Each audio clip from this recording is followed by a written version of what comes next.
होली ठोली मस्खरी, हंसी खेल हराम, मग माया और स्त्री ये नई संतों के काम।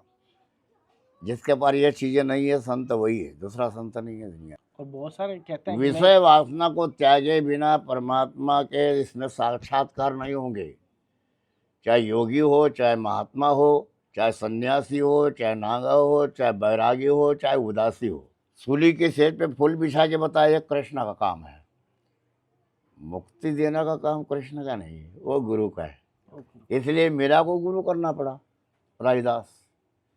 बिगर गुरु से पार हो जाए ऐसा तो मेरे को संसार में कोई भी नहीं दिखता।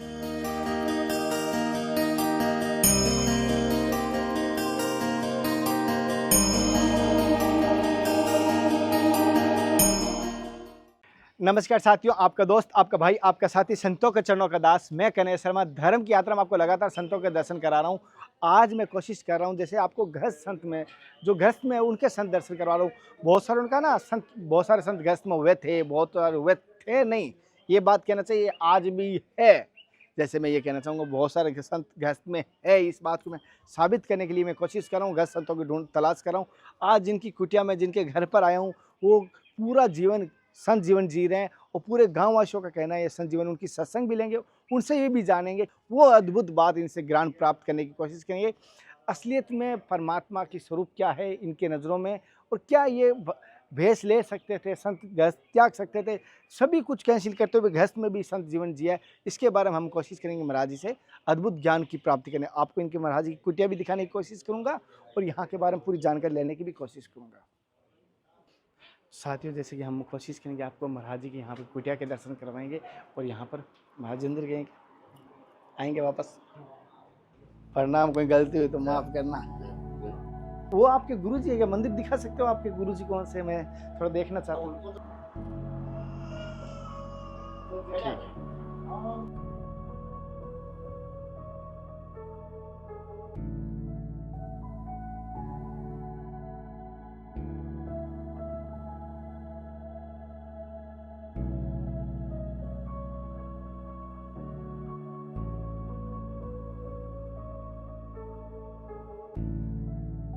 साथियों, यहाँ पर कुछ परिवारवासी है, उनके पुत्र हैं, उनसे हम बात करने की कोशिश करेंगे किस प्रकार इनके गृहस्थ जीवन के साथ संत जीवन जी रहे हैं, उस प्रकार जानना चाहूँ। जैसे आपके पिताजी संत जीवन जी रहे हैं गृहस्थ में, किस प्रकार का रहते हैं यहाँ पर घर में, किस प्रकार उनका जीवन रहता है, किस प्रकार रहनी रहती है?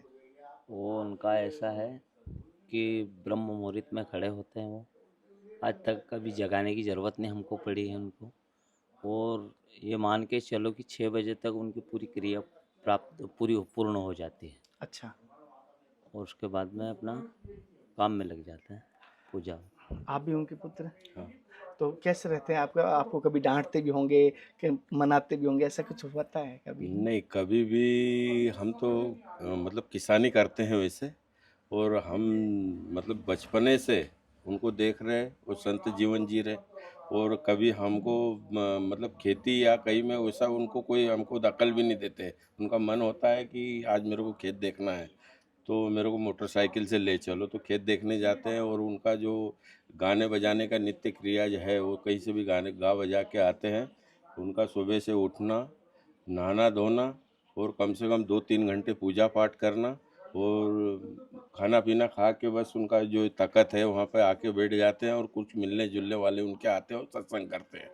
जैसे ये उनकी नित्य क्रिया है। नित्य की इन्होंने बताई, जैसे कहते हैं ना, मूल से ज्यादा ब्याज प्यारा है, यानी पुत्र से ज्यादा पोता प्यारा है। सही क्या? हाँ सर। तो जैसे आपके अब पोते ही हो जाए, जैसे आप दादाजी के पास बैठते हो, कभी ऐसे जिद भी करते हो, हमें बच्चे हैं तो दादाजी कुछ खाने पीने की इच्छा भी रहते हैं, दादाजी का एक प्यार अलग रहता है। तो दादाजी के साथ आपका जीवन किस प्रकार रहता है? दादाजी किस प्रकार आपके साथ व्यवहार रहता है? बहुत बढ़िया, मतलब कभी भी किसी चीज़ का मना नहीं करना।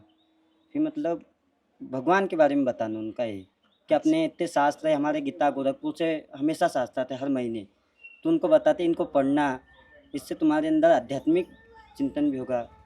फिर हमारे यहाँ मतलब कि सिंगार जी महाराज की भजन ये है, वो थोड़ा उनको बताना कि इनका अर्थ ऐसा होता है। आप भी गाते हो कभी भजन? हाँ, गाते हैं। तो मुझे कोई एक भजन की कड़ी सुनाओ जिसमें संतों की महिमा की हो।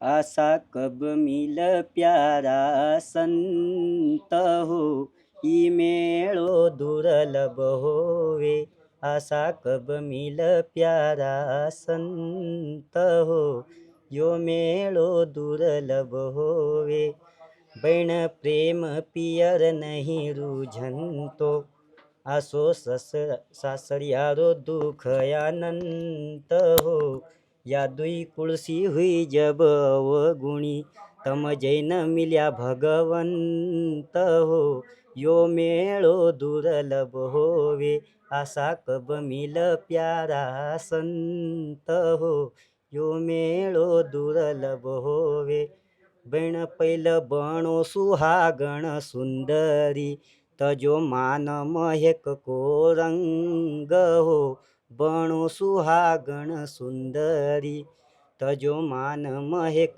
को रंग हो जैसे भुजंग पर काचड़ै ऐसो तरवर पत्र भिड़ंत हो यो मेळो दुर्लभ हो। बहुत बहुत अच्छी बात है कि बच्चों में भी वो संस्कार है और पोतों में भी वही संस्कार है। ये बड़ी बात है, मतलब कहता है ना कुल में कहीं पर भी हो, हालांकि किस प्रकार रहते हैं। अच्छा मेरी बहनें, कुछ बहनें भी हैं, उनसे भी बात करते हैं। जैसे कि आपके दादाजी के पास आप भी कभी बैठे होंगे, तो किस प्रकार का व्यवहार रहता है दादाजी का, क्या कहते हैं? बहुत बढ़िया। क्या विशेष क्या बात कहते हैं आपको? कोई शिक्षा देते हैं ना कभी कभी, हाँ, तो क्या शिक्षा देते हैं? बताते हैं ज्ञान, जो पूछते हैं वो बताते हैं। बहुत अच्छा व्यवहार है उनका। आपने कभी कोई क्या पूछा, कभी किसी जीवन की अपनी कोई बात बताइए, क्या पूछा था हाँ, आपने? हमें कैसे रहना चाहिए, क्या करना चाहिए, बताते हैं सब। और क्या। अच्छा महाराज जी, पहले तो मेरी तरफ से, समस्त भक्तों की तरफ से, धर्म की यात्रा के परिवार की तरफ से आपके चरणों में साक्षात दंडवत प्रणाम स्वीकार।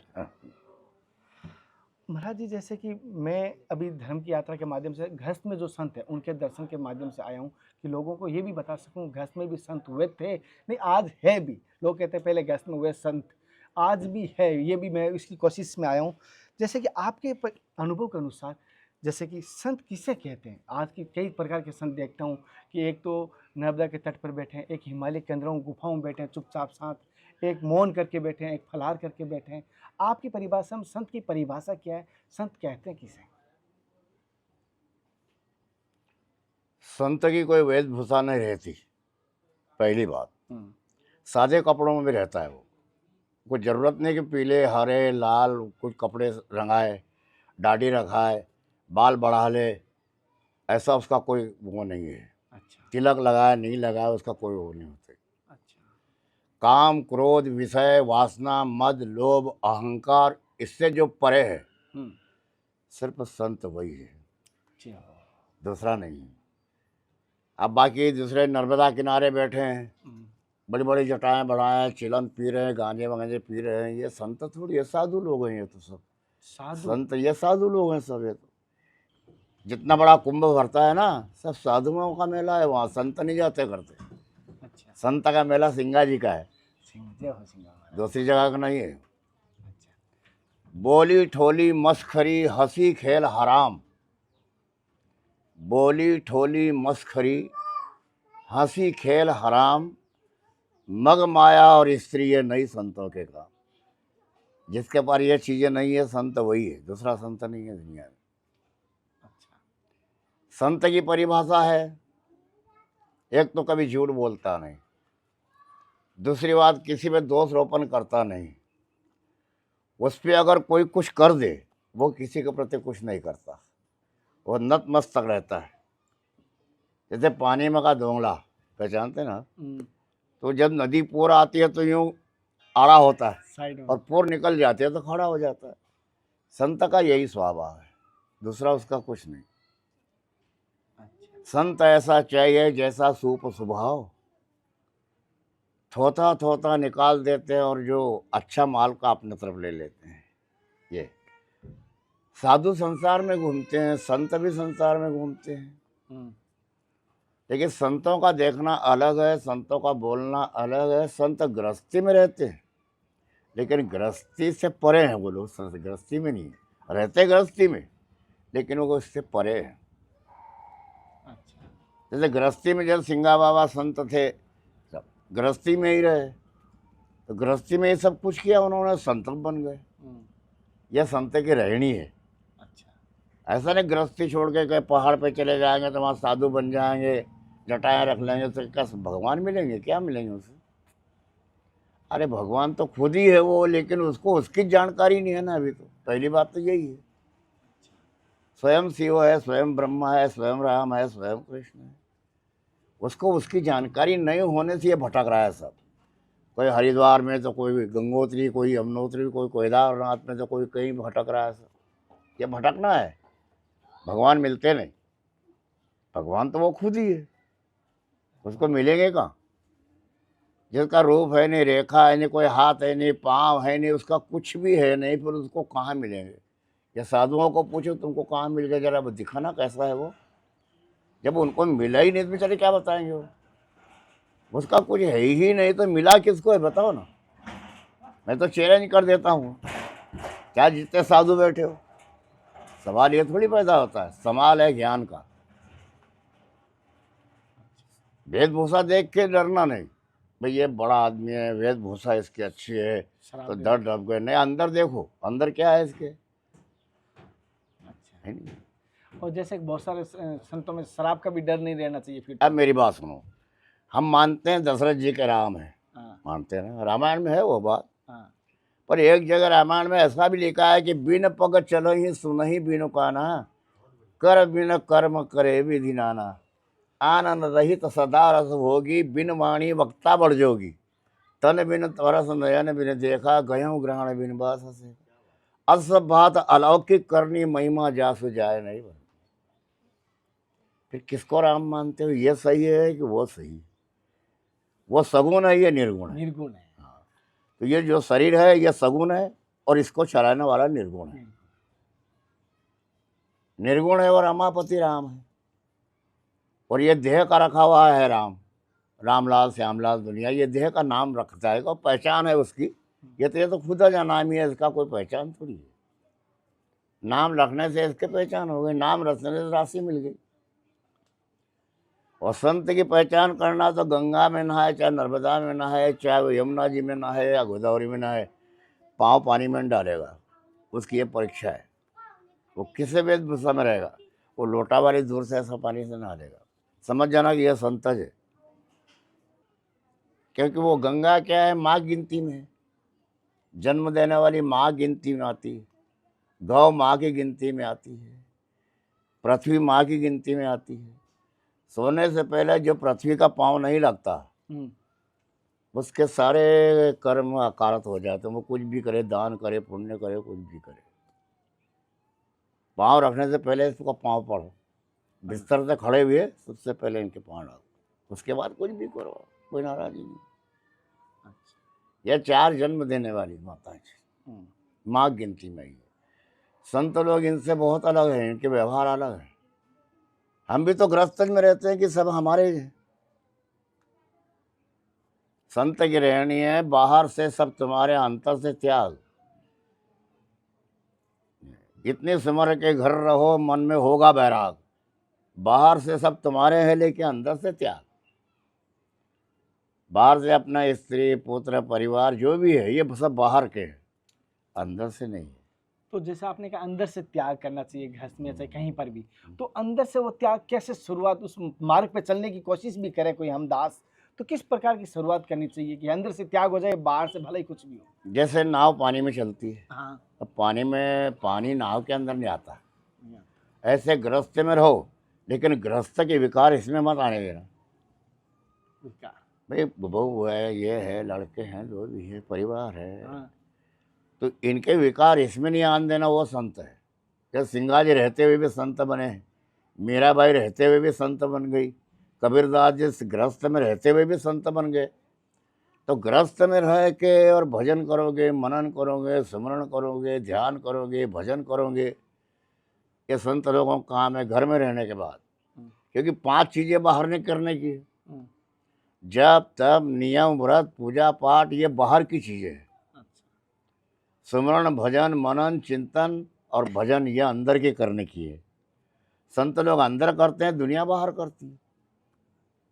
ये देव का उपास रहो, वो देव का उपास रहो, वहाँ चले जाओ, वहाँ चले जाओ, ये सब बाहर संसार का काम है, संतों का काम ये थोड़ी। संत का तो कोई लेना देना नहीं है, नहीं संत को भगवान ढूंढ लेते हैं। संत को स्वयं भगवान। संतों को भगवान ढूंढ लेंगे। जैसे अभी आपने सुमरन का कहा था, सुमरन की बात की थी, सुमरन की किस प्रकार किया जा सकता है, सुमरन कैसे करना चाहिए? जैसे बहुत सारे अलग अलग प्रकार से सुमरन। हाँ, सुमरन ऐसा कहा जाता है जिसमें जीभ नहीं हिलती, अच्छा। आँखों का केंद्र यहाँ रहना चाहिए और उसकी बैठक यूं होना चाहिए ताकि सांस पूरी निकले शरीर के अंदर से। यूं बैठेगा तो सांस नहीं जाएगी, अच्छा। यूं बैठना पड़ेगा उसमें। हम्म। और आसन लगाते अगर आ जाए तो ठीक है, और नहीं आसन लगाता तो ये साधारण आसन तुम्हारा ठीक है। हम्म। उसके लिए आसन संत लोग आसन भी लगा लेते हैं, हम्म। हम भी लगा लेते हैं। वो सुमरण करना चाहिए। अच्छा। तो जैसे हमारे गुरु ने कहा कि निंद्र आहार तजो, ये मूर्ति में सुरती जमाओ। 621,000 श्वासा इसमें निष्फल एक मत खो, तो फिर सदा शरण सुख पाओ और बहुरी नहीं भव जलाओ। ये हमारे संतों का कहना है कि 621 श्वासा निकलती है आदमी के, उतना तो वो नहीं कर सकता क्योंकि दिन में नाना प्रकार के मनुष्यों के साथ मूड भेंट होती है, वहाँ बात करो, उससे बात करो, वहाँ जाओ, वो जो कर नहीं सकता इतना, लेकिन उस समय पे कर सकता है। इसका सुमरण की गति है 3:30 बजे रात से 4:30 बजे रात तक, फिर इसका कोई गति नहीं बनती क्योंकि दिन भर तो बाहर के आवाज आते रहते, वो क्या करेगा। 3:30 से 4:30, 4 बजे 1 घंटा। है। अपने ही बिस्तर पर बैठ के कहीं जाना की जरूरत नहीं। कोई शुद्धिकरण की आवश्यकता इसमें क्या है कि निंद्रा आहार, वो निंद्रा को त्यागना पड़ता है उस समय। और आहार मतलब थोड़ा कम खाना पड़ता है कि शरीर में तकलीफ नहीं हो किसी प्रकार की। संत के 16 ग्रास हैं, गृहस्थी के 32 ग्रास है। अच्छा। जब गृहस्थ माँ से जो भोजन करते हैं वो 32 ग्रास खाते हैं, संत केवल 16 ग्रास कहाँ होता है, उससे ज़्यादा नहीं खाता वो। अल्पाहार। क्योंकि उसको स्मरण करना पड़ता है, ध्यान करना पड़ता है, मनन करना पड़ता है। तो वो खास संत की पहचान यही है। भले वो साधुओं में फिरे, जंगल में फिरे, शहर में फिरे, कहीं भी फिरे, वो बे पहचान विदाउट होता है, उसका कोई पहचान नहीं। जैसे हम कहीं से भी निकल जाएंगे, कुछ नहीं पहचान सकते कि ये आदमी वो है, लेकिन जानने वाले जान जाएंगे। जो प्रकाश में है उसको दूर से भी लोग पहचानते हैं ना, क्योंकि लाइट में है, वो पहचान लेंगे यार वो है। जो अंधेरे में घूम रहा है उसको कौन पहचानेगा। दाढ़ी मूछ दुनियादारी, इसकी क्या जरूरत पड़ गई। क्या कहीं कहीं लिखा है पुराणों में ये बात है?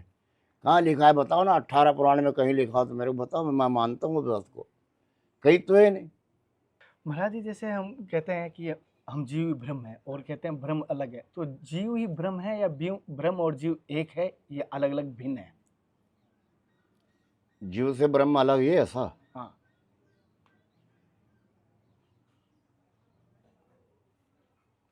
ब्रह्म से जीव पैदा होता है, जीव से ब्रह्म पैदा नहीं होता। वो ओत प्रोत है। जैसे तन और इसके अंदर बैठा हुआ वो दोनों एक प्रोत है। ये शरीर धारण किया वो जीवात्मा है, हम्म। और जो शरीर को चलाता है वो परमात्मा है। जिसको ब्रह्म कहते हैं। परमात्मा अलग, आत्मा अलग। उसे जीवात्मा भी आप कह सकते हो, उसमें कोई फर्क नहीं पड़ता, एक ही बात है वो। परमात्मा, जीव, आत्मा, शरीर, ये तीनों अलग अलग है। और ब्रह्म परमात्मा कोई ब्रह्म से तो जीवन मिला है। अच्छा, ब्रह्म इनसे भी ये अलग जो है। चल रहा है ना, हाँ। इसी का नाम ब्रह्म है। ब्रह्म दूसरा का नाम नहीं। वो दिखता नहीं, आ रहा है, जा रहा है, आ रहा है, जा रहा है। उसका क्रिया जो है चलेगी, चलती रहती, वो उसी का नाम ब्रह्म है। ब्रह्म दूसरा नहीं है दुनिया में। होता तो बताते हो, तो पुराण वाले बता देते, लिख के बता देते, तुमको अंगुली दिखा देते, तो है ही कहाँ। ब्रह्म की बातें कहे विषया खेती आस, वो न ऐसे जाएंगे जैसे तरवर के पास। ब्रह्म की बातें तो कैसे, विषय वासना छूटी नहीं, काय का ब्रह्म। जो विषय वासना शरीर में भरी है वो तो एक भी नहीं गई। और बहुत सारे कहते हैं कि विषय वासना को त्यागे बिना परमात्मा के इसमें साक्षात्कार नहीं होंगे। चाहे योगी हो, चाहे महात्मा हो, चाहे सन्यासी हो, चाहे नागा हो, चाहे बैरागी हो, चाहे उदासी हो। रकम मिलेगी संतों के पास, साधुओं के पास तो कुछ भी नहीं मिलेगा, भले वो 1000 बैठे रहे, संतों के पास मिलेगी। तो बहुत सारे कहते हैं संत हम स्वयं ब्रह्म हैं, ब्रह्म है, ज्ञान की दृष्टि से कहते हैं। हाँ, वो एक जगह ऐसा का स्वयं ब्रह्मस्मि, हाँ ऐसा भी कहते हैं ना, वो हाँ। मंत्र है उनका। हाँ मैं स्वयं ब्रह्म हूँ, हाँ, ऐसा कहते हैं वो लोग। तो वो सही है, नहीं, उसमें नहीं मानते। ब्रह्म अलग है। ब्रह्म से ये शरीर टिका हुआ है, अच्छा, इसके निकल जाने के बाद वो निकल जाएगा इसमें से। वो तो आ जा रहा है रहने, उसका तो कोई लेना देना ही नहीं। अच्छा गुरु जी, 5 तत्व त्रिगुण लगाया और मंत्र रचना से जीव कहलाया। 5 तत्व 3 गुण मिलकर के ये जीव बना है। अच्छा फिर अब जीव को चलाएगा कौन? बना तो दिया, उसमें ब्रह्म का वास होना चाहिए। जब वो जाके चलेगा, नहीं तो कैसा चलेगा? और ब्रह्म ऐसा है कि वो जलेगा नहीं, कहीं पानी में घुलेगा नहीं, टूटेगा नहीं, मुड़ेगा नहीं, कुछ नहीं करेगा। वो जहाँ का था स्थिर रहता है। वो न उसका कोई माँ है, न कोई बाप है, न वो अजन्मा है। वो संसार में आ जा रहा हमारी चीज़ है, उसका क्या लेना? उसको कोई आत्मा भी कहते हैं। ब्रह्म के आना को नाम बना लिए लोगों ने। जैसा जो जो अखाड़े के साधु हैं, उन्होंने अपने अपने नाम अलग अलग बना लिए उसके। बाकी वो एक ही है। सूर्य तो एक ही है। ऐसा थोड़ी है कि पृथ्वी 2 4 10 15 सूर्य बने हुए हैं।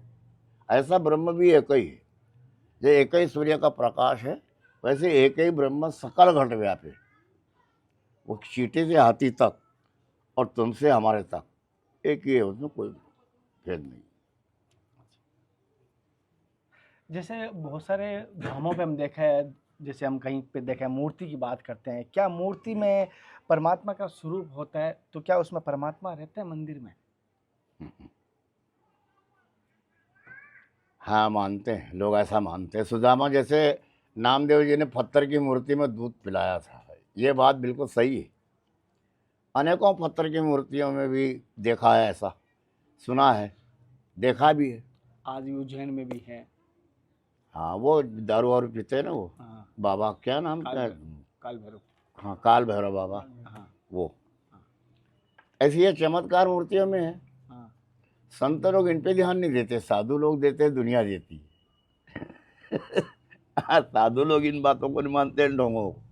जब नामदेव ने दूध पिलाया था, भगवान के साथ बैठ के बात किया था, फिर नामदेव को ताड़ देना था। फिर गुरु किया कि नहीं नामदेव ने? पूरा। मीराबाई के साथ भगवान ने दी, जहर को भी अमृत कर दिया उन्होंने। सांप के टिपारे को फूल बना के बता दिया, सूली के सेज पे फूल बिछा के बताया, ये कृष्ण का काम है। मुक्ति देने का काम कृष्ण का नहीं है, वो गुरु का है। इसलिए मीरा को गुरु करना पड़ा। राइदास बिगर गुरु से पार हो जाए, ऐसा तो मेरे को संसार में कोई भी नहीं दिखता। हाँ, तुमको सेवा पूजा करना है करो, राम की करो, कृष्ण की करो, तुमको हनुमान जी की करो, भगवत तुमको मुक्ति पद भी थोड़ी देंगे। आप भी जैसे मंदिर घर में रहे, आप भी पूजा पाठ करते हैं? करते हैं, करते करते हैं। हैं। हमारे गुरु ने जो बताया बस वो करना, अपन को दूसरे ढंग से थोड़ी करते हैं इसमें। गुरु जी, जैसे कि आपके निजी जीवन पूछ रहा हूँ, जैसे अभी बारिश का मौसम है, कीचड़ है, बच्चा जैसे खेलता है तो उसका कपड़े गंदे होते हैं, ये कीचड़ हम गस्ती को मान रहा हूँ। एक बार मैं गस्ती को कह रहा हूँ, गस्ती में आप रह रहे हैं और उसमें आप आनंद ले रहे हैं, खेल रहे हैं, लेकिन आपके कहीं ऊपर भी वो चिपकी हुई नहीं दिखाई दे रही गस्ती, वो कैसे संभव हुआ? वो मार्ग बताइए मुझे। हाँ, गृहस्थी में रहते हुए भी गृहस्थी चलाना और गृहस्थी से अलग भी रहना, और गृहस्थी से अलग व्यवहार से अलग रहना, गृहस्थी से अलग नहीं रहना। व्यवहार से हाँ, उनके जो व्यवहार है ना, वो उनके साथ है, तुम इनसे अलग से अलग रहो। दो किरदार नहीं। हाँ, किस प्रकार संभव, ये मार्ग बताइए थोड़ा सा अंदरूनी। सुमरण सुमरण यूं करो, अंत होए बैराग, बाहर से है तो तुम्हारे अंदर से क्या, ये बाबा का कहना है। बाहर से सब अपने हैं, लड़का लड़की बहू वगैरह सब तो अपने हैं, और गृहस्थी भी तो अपन ने बसाई है, तो इनको छोड़ के तुम जाओगे कहाँ? गृहस्थी में रहने के बाद बनेगा वो संत है, और गृहस्थी छोड़ के जो भागेगा वो साधु बनेगा। वो अगर कह दे कि ऐसा तो वैसा ही होगा। फिर जैसे गृहस्थ में कभी आपको ऐसा भी सिचुएशन आती है कि आपको बच्चों को डांटना या कुछ करना भी पड़ता है, या ऐसा होता है कि आपके अनुकूल मौसम या माहौल नहीं बनता, उस क्षण क्या करते हो आप? भजन सिमरन करना, कभी ऐसा कहना नहीं चाहिए, जहाँ बर्तन है तो आवाज तो आएगी हाँ आएगी। आते ही ना। हाँ तो उस क्षण क्या? वो तो गृहस्थी का वो रहस्य है, इससे डरने की जरूरत नहीं है ना। हर गृहस्थी में होता है, तो कौन से गृहस्थ बाकी है कि यहाँ नहीं हो पाता। वो उनमें रहो, पर उनको अपने अंदर मत आने दो। नाव को पानी में फिराओ, पानी में नाव को अंदर मत आने देना, ये इतनी बात करना, निकल जाओगे। अच्छा, पहचान में आ जाओगे तो लोग जाने नहीं देंगे, बेपहचान निकल जाओगे। जिसको अपन नहीं जानते वो निकल गया, और जब पहचान में आ गए यही रुक गया। अरे वो भैया अच्छा है, अरे उसको लाओ पकड़ के लाओ, यहाँ से पकड़ लाओ। इसने कुकू लगाया 100 दिया, उसने कुकू लगाया 50 रुपये दिया, नारियल दिए ना, गया काम से वो, टिक नहीं सकता वो। क्या आप भी की कभी इच्छा होती है कि परमात्मा की दर्शन की, कभी ऐसी इच्छा हुई आपकी? कभी कभी हुए दर्शन? हाँ, किस रूप में, कैसे हुए? सिंगा जी के हुए। अच्छा, होए क्यों नहीं, जब उसके आश्रय पे टिके तो क्यों नहीं होगा। बाकी मांगा कुछ नहीं मांगा कुछ ना, नहीं, बात हुई थोड़ी बहुत? नहीं मांगा कुछ नहीं, खाली दर्शन हुए, ये बात 3 बार हुई मेरे को। तो आपके जीवन पूरा जिया है इस मार्ग में, गृहस्थ और संत में, तो कैसा अनुभव रहा, क्या सार रहा? जैसे मंथन करने के बाद कुछ मात्रा में दूध में घी निकलता है, 10 किलो में कहीं 100 आधा किलो घी निकलेगा, तो आपके जीवन का सार क्या है, निचोड़ क्या निकला? अब निचोड़ तो वही बता सकता है, जैसे गूंगे को गुड़ जाके खिलाओ और फिर उसको पूछो कि स्वाद क्या है, तो फिर बता नहीं सकता वो। ऐसा इसका है रस। थोड़ा सा अनुभव, थोड़ा सा आनंद मिल जाए, थोड़ी सी अमृत की एक बूंद मिल जाए। ये तो वो दिखाने लायक है ही नहीं ना, बताने लायक भी नहीं है ना, क्योंकि वहाँ वाणी का गम नहीं है ना। बात ये है, वाणी का गम है वहाँ तक तो हम बोल देंगे, वाणी का गम हो उससे बाहर नहीं बोल सकते। जैसे हवाई जहाज से जाओ, कहीं से भी जाओ, सागर किनारे जहाँ पे वहाँ एक नाथ महासाब है, नाव, वहाँ नाव का ही साधन है। वहाँ मोटरसाइकिल वगैरह रेल तुम्हारी ये कुछ भी काम नहीं देगी, या तुम्हारी अकल दिमाग वहाँ कुछ नहीं काम देगा। वहाँ एक नाव मात्र साधन है, बस, इसके अलावा कुछ नहीं। नाव से ही पार हो जाओगे, भले आपके पास गाड़ी है, दुनिया है, क्या काम देगी। ऐसा है इसका। अच्छा, भवसागर से पार होने के लिए एक सदगुरु का जो शब्द है वही काफ़ी है। मरने के लिए एक अल्पिन काफ़ी है, और तरने के लिए एक शब्द काफ़ी है। दुनिया में क्या 18 पुराणों का ढेर भर के माथे पे घूमो, उसका क्या लेना देना उससे। महाराज जी, जैसे मेरे से कोई गलती हुई तो मुझे तुच्छ प्राणी समझ के थोड़ा सा माफ कर देना, बहुत अद्भुत अबोध हूँ मैं तो पूरा ही ऐसे। साथियों, जैसे महाराज जी से मैंने सत्संग ली, महाराज जी गृहस्थ जीवन के साथ संत जीवन जी रहे हैं, और संत की परिभाषा बताई, साधु और संत में क्या भेद है वो बताया, और किस प्रकार गृहस्थ में रहते हैं हम भगवत की प्राप्ति कर सकते हैं, किस प्रकार सुमरन करना चाहिए, किस प्रकार हमें हमें अपने आप को पहचानना है, किस प्रकार हमारा लक्ष्य जानना है, किस प्रकार गुरु के मार्ग पर चलना है, ये सभी महाराज जी ने बताया। आज की सत्संग आपको कैसी लगी मुझे कमेंट करके जरूर बताना। ऐसे लगातार संतों का आपको दर्शन करवाता रहूँ। अगले दर्शन और सत्संग के साथ फिर मिलते हैं, तब तक जय हिंद, वंदे मातरम, हर हर महादेव, हर कृष्णा। हे नाथ, हे मेरे नाथ, मैं आपको बोलूँ नहीं। जय गुरुदेव, जय सिंह जी महाराज की।